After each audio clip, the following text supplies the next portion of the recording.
En Algérie, ces dernières années, quand on veut déposer le visa pour aller en France, on passe par des opérateurs privés, on les appelle des opérateurs d'externalisation de traitement des demandes de visa. On s'adresse à ce qu'on appelle les TLS, les VFS, TLS Contact, VFS Global, qui sont devenus ultra connus en Algérie. Il n'y aura plus de TLS, il n'y aura plus de VFS Global à partir d'avril 2025. Bye bye VFS Global, bye bye TLS Contact. Il y aura un nouveau organisme, une nouvelle société. Et cette société, elle est complètement méconnue, parce qu'en Algérie, on ne la connaît pas. VFS, elle est très connue parce que c'est un leader mondial. TLS Contact, c'est très connu. C'est présent en Algérie depuis plusieurs années. Cette fois-ci, c'est une société qui s'appelle Capago. C'est une petite société par rapport à ses autres concurrents, mais c'est elle qui a remporté, dans la plus grande discrétion, le marché de la gestion des demandes de visa Schengen pour la France en Algérie. Pourquoi VFS Global est parti? Pourquoi pas TLS? Et pourquoi une petite société comme Capago? Septembre 2023, le Quai d'Orsay, tout se passe à Paris. Le ministère français des Affaires étrangères prépare un nouvel appel d'offres. Tout ça est géré par la France. C'est-à-dire que les autorités algériennes ne gèrent rien. Il faut bien se mettre ça dans sa tête. C'est Capago qui a remporté le marché. Ça a été décidé le 30 octobre 2024. Vous savez, les Algériens et les Algériens sont parmi les 4 ou 5 gros demandeurs de visa Schengen pour la France. Nous avons, les chiffres de 2023 disent que presque 300 000 Algériens ont demandé le visa pour la France et 200 000 et quelques ont obtenu, près de 200 000 et quelques poussières ont obtenu le visa pour la France. Les Algériens et les Algériens adorent voyager, notamment la France est la première destination.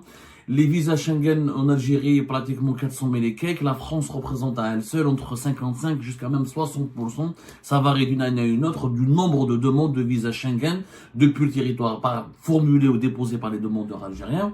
Et en Algérie, ces dernières années, quand on veut déposer le visa pour aller en France, on passe par des opérateurs privés, on les appelle des opérateurs d'externalisation de traitement des demandes de visa. Depuis plusieurs années, on ne va plus au consulat de France ou dans les services de consulat dans les services consulaires des différents consulats de France en Algérie pour déposer sa demande de visa Schengen pour la France. On s'adresse à ce qu'on appelle les TLS, les VFS, TLS Contact, VFS Global, qui sont devenus ultra connus en Algérie. Voilà, donc c'est ça, on les appelle des sociétés d'externalisation de la gestion des dossiers de demande de visa. Alors, en Algérie, il n'y aura plus de TLS, il n'y aura plus de VFS Global à partir d'avril 2025. À partir du 7 avril, plus exactement 2025, bye bye VFS Global, bye bye TLS Contact, il y aura un nouveau organisme, une nouvelle société, plus exactement, qui chargera de l'accueil, du recueil du dossier, du traitement des dossiers de visa, de demande de visa Schengen pour la France, qui seront déposés par les voyageurs algériens. Et cette société, elle est complètement méconnue, parce qu'en Algérie, on ne la connaît pas.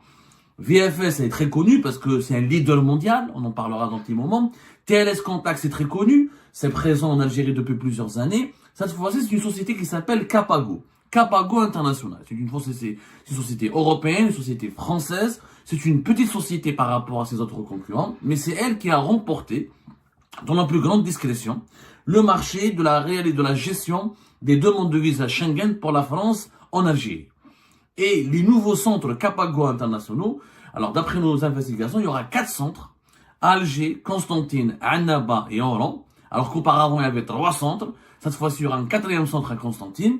C'est Capago International qui va gérer ces centres, qui va accueillir les demandeurs algériens qui vont déposer un visa pour la France et qui va traiter ces demandes et qui va les transmettre au consulat. Je rappelle des précisions très importantes. Je vais essayer de faire le maximum de pédagogie dans ce dossier pour que nos compatriotes comprennent.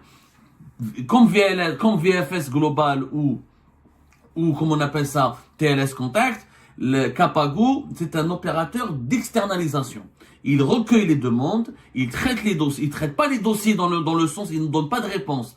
Ce n'est pas lui, c'est pas cette société qui va donner la réponse concernant l'obtention du visa. Non, elle transmet uniquement les dossiers, elle gère les dossiers, elle s'occupe de l'accueil, elle s'occupe du recueil des documents, elle vérifie si le dossier, il n'y a aucune pièce qui manque, elle regroupe les dossiers et elle les transmet de façon sécurisée aux services consulaires de l'ambassade de France qui vont eux-mêmes, c'est eux qui sont les seuls qui vont juger de l'obtention ou de non du visa Schengen pour les demandeurs algériens. Alors Capago International, elle est méconnue. L'attribution de ce marché évaluée selon nos investigations à une douzaine de millions d'euros. c'est suscité beaucoup d'interrogations, suscité des suspicions et suscité des doutes. On a commencé, beaucoup de sources nous ont contactés pour nous dire, et nous on a contacté beaucoup de sources aussi pour comprendre pourquoi VFS Global est parti, pourquoi pas TLS et pourquoi une petite société comme Capago. Les interrogations sont légitimes et beaucoup de doutes ont été exprimés sur les partenaires ou les amis de Capago International en Algérie et beaucoup ont douté de la légalité ou ont soulevé des questions sur certaines pratiques douteuses qu'on pourrait qualifier d'illégales. En tout cas, beaucoup de sources ont pensé légitimement, parce que voilà, c'est une nouvelle société qui vient d'arriver en Algérie, qui est derrière cette société. Pourquoi Capago et pas les autres qui sont des sociétés plus importantes qu'elle? En tout cas, beaucoup ont pensé ou ont estimé qu'il y avait un montage financier, économique et politique opaque qui permettrait à Capago de s'emparer du marché algérien, encore une fois, qui est parmi les 5 ou 6 plus grands demandeurs de visa Schengen pour la France au monde et parmi les 10 plus grands demandeurs de visa Schengen tout court pour l'Europe. C'est un marché stratégique. En 2023, les premiers demandeurs de visa Schengen ont été les Chinois, les Indiens et les Marocains, ensuite nous les Algériens. Donc en 2023, septembre 2023, le Quai d'Orsay, tout se passe à Paris. Le ministère français des Affaires étrangères prépare un nouvel appel d'offres. Un nouvel appel d'offres pour le marché des visas en Algérie. Tout ça est géré par la France. C'est-à-dire que les autorités algériennes ne gèrent rien. Faut bien se mettre ça dans sa tête. Les soumissionnaires l'appel d'offres a été préparé en septembre 2023. Les soumissionnaires se sont manifestés en juin 2024. Et pour le marché algérien, toujours les 4 grandes, les plus connus, on va dire mastodontes, les géants du secteur de l'externalisation de la gestion des demandes de visa ont participé ou ont candidaté à ce marché. On avait VFS Global, TLS Contact, qui étaient des Français qui sont devenus majoritairement chinois. Et BLS, c'est une entreprise beaucoup moins connue, mais elle est connue mondialement par la gestion des demandes de visa pour l'Espagne. C'est eux l'opérateur qui gère toutes les demandes de visa pour l'Espagne. D'ailleurs, en Algérie, on les connaît pour cela. Ça s'appelle BLS. BLS, Alger, BLS, etc. BLS International. Ils sont aussi très connus, mais essentiellement, ils ont c'est des Indiens en modernité qui ont été créés en Inde. Les Indiens sont les plus forts, généralement dans les centres d'appel, dans les prestations de services, dans tout ce qui est prestations informatiques, de gestion, d'accompagnement. C'est les Indiens qui sont les plus forts dans ce domaine. Quand donc VFS, BLS a été créé en Inde, elle est présente aussi dans 66 pays. Ils sont présents à travers 5 continents. Ils ont l'exclusivité mondiale pour le visa pour l'Espagne. Le gouvernement espagnol ne travaille qu'avec BLS. Donc BLS, ils ont candidaté aussi dans l'espoir de remporter le marché des visas français en Algérie. Il a été choisi et le 4e, c'est un petit opérateur qui s'appelle Capago. Capago Ado, effectivement, ils sont présents dans une douzaine de pays. En 2022, en tout cas, ils étaient présents dans une douzaine de pays. Ils ont remporté récemment des marchés dans les pays du Golfe, qui met le Koweït exactement, ou là dans certains pays de l'Afrique subsaharienne, qui met le Côte d'Ivoire. Mais c'est une petite société. Il faut le reconnaître, c'est une très petite société par rapport à VFS, à BLS et à TLS Contact. Leur chiffre d'affaires en 2022, nous avons vérifié, il était de quelques 6 à 7 millions d'euros. Et leur effectif, ils ont des effectifs assez faibles. À la surprise générale, ça a été une surprise, effectivement, pour les observateurs de ce marché, à la surprise générale, c'est Capago qui a remporté le marché. Ça a été décidé le 30 octobre 2024. Pour le marché, encore une fois, est évalué à une douzaine de millions d'euros. Il faut savoir comment ça marche à les opérateurs d'externalisation. Sur chaque demande de visa déposée par un demandeur algérien, je dis bien sur chaque demande de visa déposée par un demandeur algérien, ils prennent 5% du montant. 5%. C'est-à-dire que dans les frais de visa qui sont payés par les demandeurs algériens, 5%, je dis bien 5%, sont dépensés et sont prélevés ou finissent dans les caisses de cet opérateur d'externalisation des dossiers de visa, de traitement des dossiers de visa. Le reste de l'argent part dans les caisses du consulat. C'est pour ça que c'est un business qui est prospère, puisqu'il y a beaucoup de demandeurs de visa pour la France et de demandeurs de visa Schengen tout court, et les opérateurs d'externalisation gagnent beaucoup d'argent, comme les géants VFS ou la TLS ou la BLS. Donc, Capago, à la surprise générale, prennent le marché algérien. Et tout le problème a commencé comme ça. Les gens ont commencé à s'interroger. Pourquoi Capago, qui est une petite société, par rapport à VFS, etc. D'après notre... On s'est approché de ces personnes qui sont de cette Capago International. Capago International en Algérie, contrairement à VFS, ils n'ont pas de partenaire.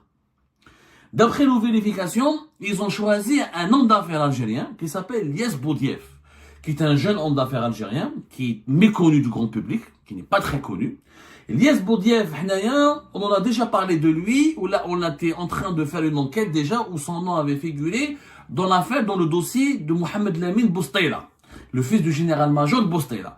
Et nous étions en train de vérifier, parce que le fils de Boustaila a parlé de lui dans pas mal de documents, dans pas mal de transactions et dans pas mal de ses opérations financières. Et on était déjà en train d'enquêter sur les relations entre Lies Boudief et Mohamed Lamine Boustaila. Soudain, son nom apparaît, des sources nous ont communiqué, grâce à des sources bien informées et proches de ce dossier des visas, nous ont confirmé que c'était lui le partenaire de Capago International en Algérie. Ça a donc légitimement renforcé nos doutes et nos suspicions. Nous avons décidé de manière la plus professionnelle d'enquêter. On s'est approché de Capago International et de l'entourage de Lies Boudief, qui est un homme d'affaires jeune, dans la quarantaine. Il est connu dans le domaine de la pharmaceutique et dans le domaine de l'agroalimentaire. Il a des sociétés dans la pharma et dans le domaine de l'agroalimentaire. Son principal société en Algérie s'appelle Islay Holding. C'est pas un milliardaire connu, c'est pas Ali Haddad, des Koninev, Rabrab. C'est un homme d'affaires de taille moyenne, un jeune homme d'affaires. Donc, des interrogations ont été soulevées. Comment le jeune homme d'affaires devient partenaire d'une société française encore très petite, jeune, par rapport aux géants mondiaux qui sont VFS et BLS ou la TLS Contact, et comment ils arrivent à obtenir, comment ils ont arrivé ou ils ont réussi à obtenir tout le marché algérien.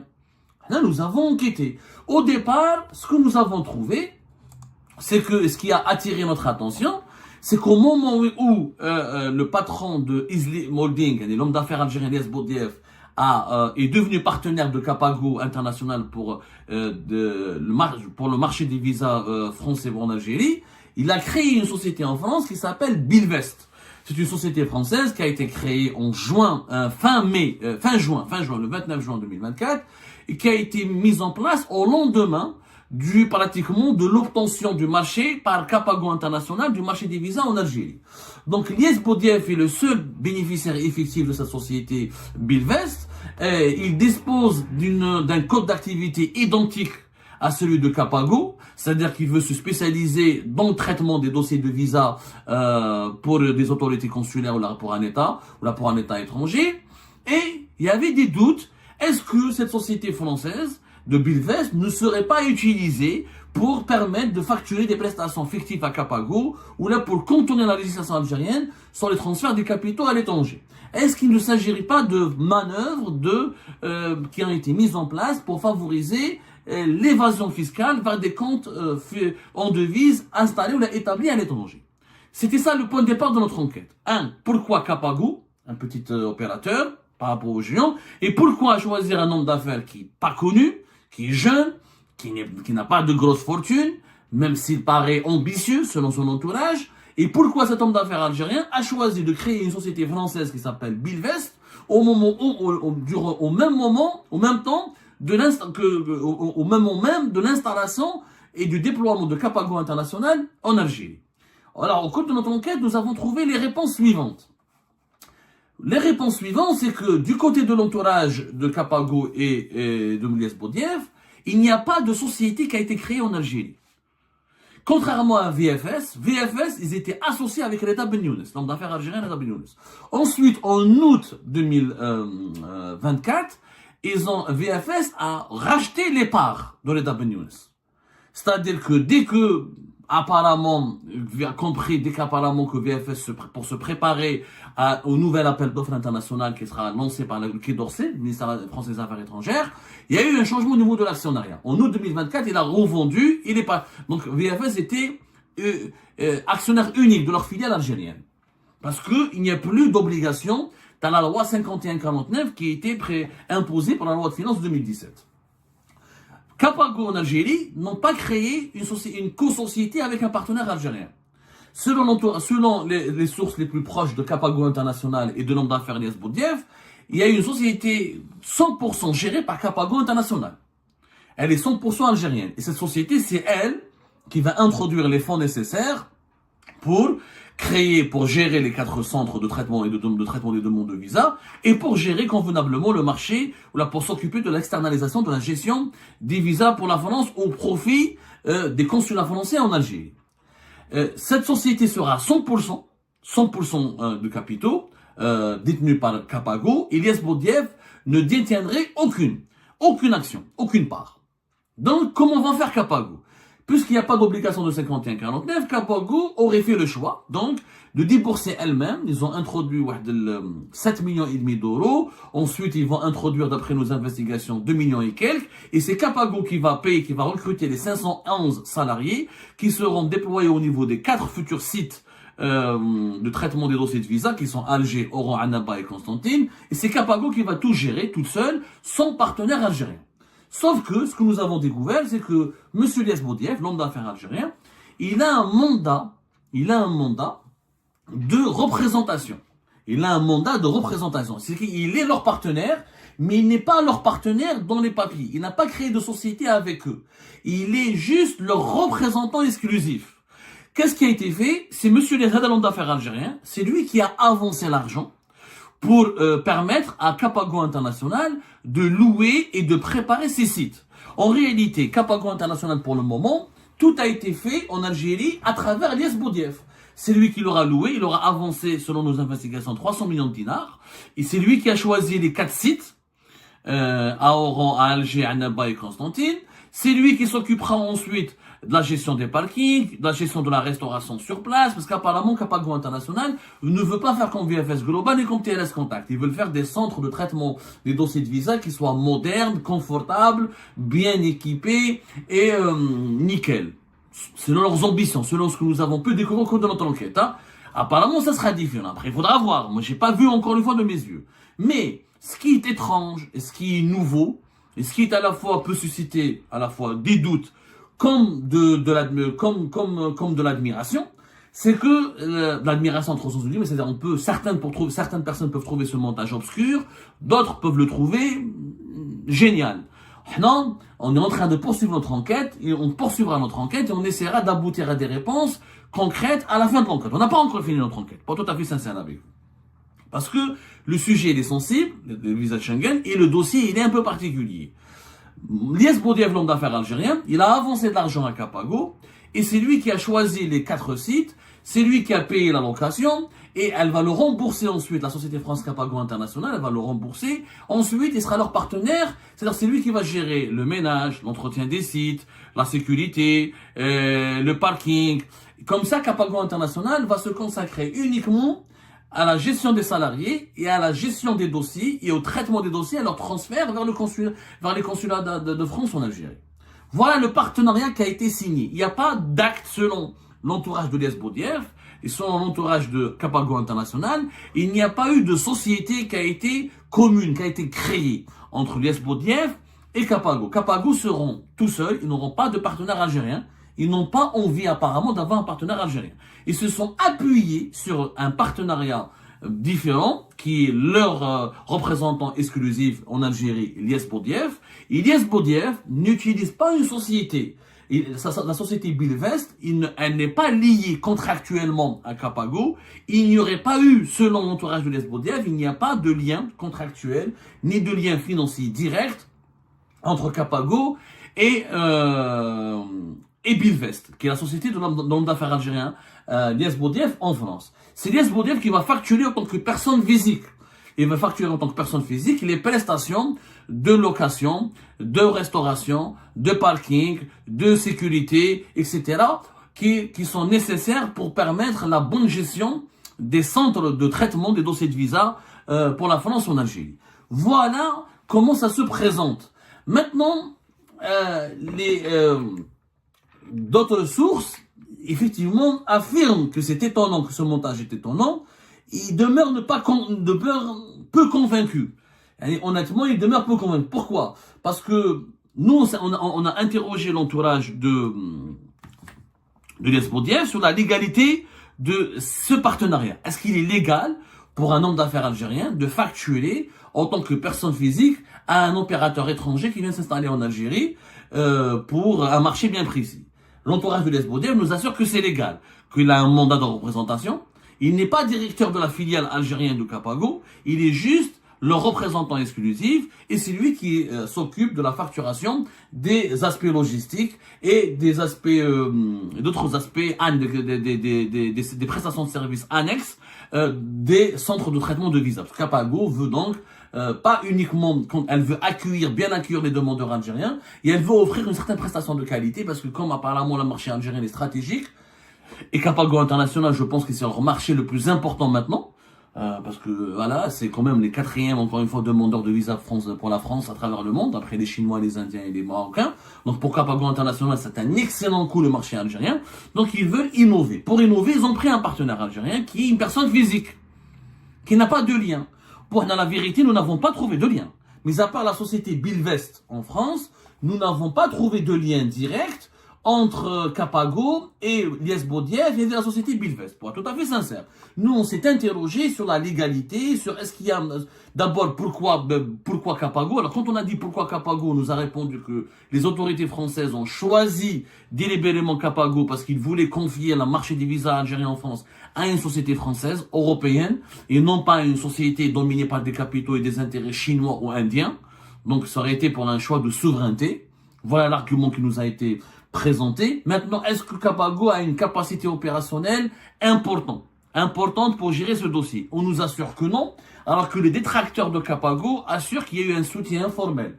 Un soutien informel de la part de qui? On a du mal encore à l'identifier. Ou un soutien informel en Algérie, c'est-à-dire les autorités algériennes auraient fait pression sur les autorités françaises pour permettre à Capago de prendre le marché algérien en exclusivité, ou un soutien informel auprès des autorités françaises. En tout cas, nous sommes en train de mener notre enquête. Au niveau de Capago, on assure, les sources les plus proches de Capago, ils assurent qu'ils ont suffisamment de maturité, ils ont suffisamment de capacité pour être à la hauteur du défi de gérer le marché algérien. Je vous remercie, comme d'habitude, pour avoir suivi la vidéo jusqu'à la fin. N'oubliez pas de nous laisser vos commentaires, vos réactions autour du sujet et de vous abonner à la chaîne si vous n'êtes pas encore abonné. Je tiens à vous remercier aussi pour votre soutien à notre chaîne, pour vos encouragements, pour vos commentaires aussi nombreux et diversifiés. Je tiens aussi à remercier nos abonnés et les personnes qui nous suivent régulièrement. Sans vous, ça n'aurait pas été possible. Donc voilà, merci encore une fois et à la prochaine dans une nouvelle vidéo.